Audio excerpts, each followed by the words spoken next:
नमस्कार. तर आजचा व्हिडिओ हा झूम ऑथेंटिकेशन ही प्रोसिजर कशी करून घ्यायची याच्याबद्दलचा असणार आहे. आपल्या आयकॅन ट्रेनिंग इन्स्टिट्यूटचे ऑनलाईन क्लासेस हे झूम प्लॅटफॉर्मवरती घेतले जातात. तर ऑनलाईन क्लासेस जॉईन करण्याच्या आधी काही महत्त्वाची प्रोसिजर करणे आवश्यक असते. तर आजच्या व्हिडिओमध्ये आपण त्याच्याबद्दल संपूर्ण माहिती देणार आहोत. सुरुवातीला तुम्हाला प्ले स्टोअरवरती जायचं आहे. प्ले स्टोअरवरती गेल्यानंतर झूम ॲपबद्दल सर्च करायचं आहे. झूम ॲप, झूम वर्कप्लेस असं तुम्हाला इथं दिसेल. इन्स्टॉल करायचं आहे.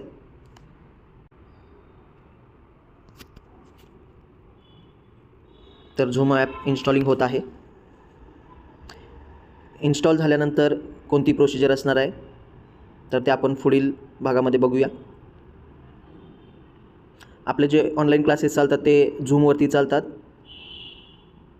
त्याबद्दल झूम ऑथेंटिकेशन कसे करायचे हे आपल्याला माहीत असणं गरजेचं आहे.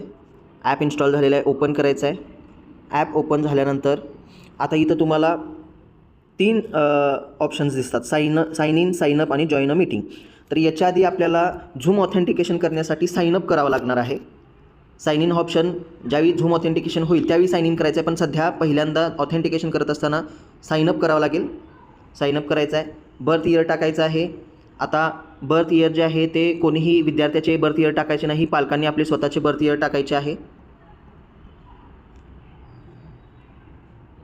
त्यानंतर ईमेल आय डी आपला टाकायचा आहे. ईमेल आय डी पालकांनी स्वतःचा जो असेल तो ईमेल आय डी टाकायचा आहे.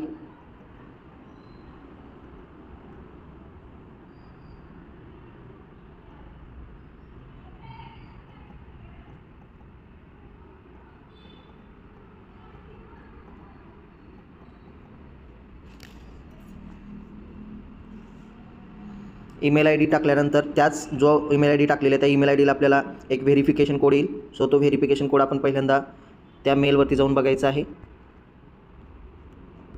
आता इथं दिसतोय तुम्हाला झूम व्हेरिफिकेशन कोड. तर हा कोड आपल्याला परत तिथे त्या विंडोवरती जाऊन टाकायचा आहे.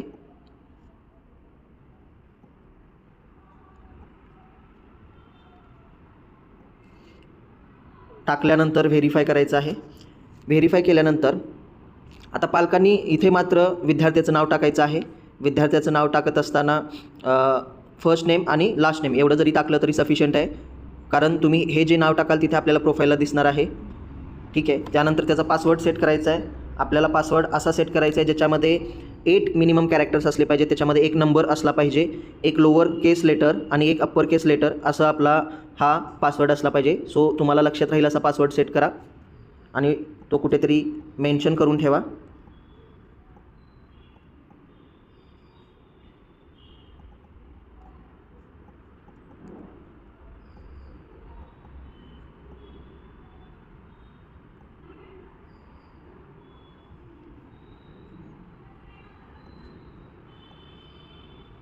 आता याच्यामध्ये आपल्याला एक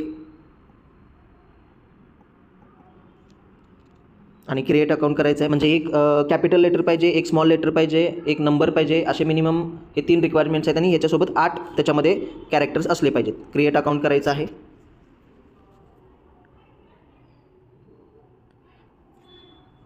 क्रिएट अकाउंट केल्यानंतर पासवर्ड सेव्ह करायचा आहे.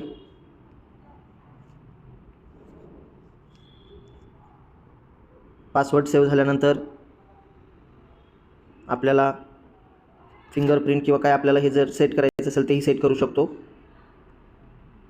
डिस्प्ले नेम तुमच्या ज्या प्रोफाईलला डिस्प्ले नेम आहे, म्हणजे ज्यावेळी लेक्चर्स चालू होतात त्यावेळी कोणत्या नावाने दिसलं पाहिजे, तर शक्यतो इथे तुम्हाला परत ऑप्शन येईल. विद्यार्थ्याचं नाव टाकू शकताय. इथे तुम्हाला अपलोड प्रोफाईल फोटो अपलोड करायचा असेल तर तोही करता येऊ शकेल. ठीक आहे. तर अशा प्रकारे झूम ऑथेंटिकेशनची ही तुमची प्रोसिजर पूर्ण होते. ठीक आहे. म्हणजे तुम्ही आता हे झूम ऑथेंटिकेशन केले की त्याच्यामध्ये कोणत्याही ठिकाणी तुम्हाला म्हणजे क्लासेस करताना अडचण येणार नाही, कोणताही टेक्निकल प्रॉब्लेम येणार नाही. त्यामुळे फक्त झूम डाउनलोड करून उपयोगाचं नाही आहे, तर त्याच्यामध्ये झूम ऑथेंटिकेशन करणं महत्त्वाचं आहे. सो अशा पद्धतीने आपल्याला झूम ऑथेंटिकेशन करून घ्यायचं आहे. आता इथं तुम्हाला दिसेल की तुमचं झूम ऑथेंटिकेशन झालेलं आहे. क्लासेस तुम्ही डायरेक्टली ज्यावेळी लिंक येईल ग्रुपवरती त्या लिंकवरती क्लिक करून तुम्ही डायरेक्टली क्लासेसमध्ये जॉईन होता. ठीक आहे. तर अशा पद्धतीनं ही संपूर्ण प्रोसिजर असणार आहे. थँक्यू.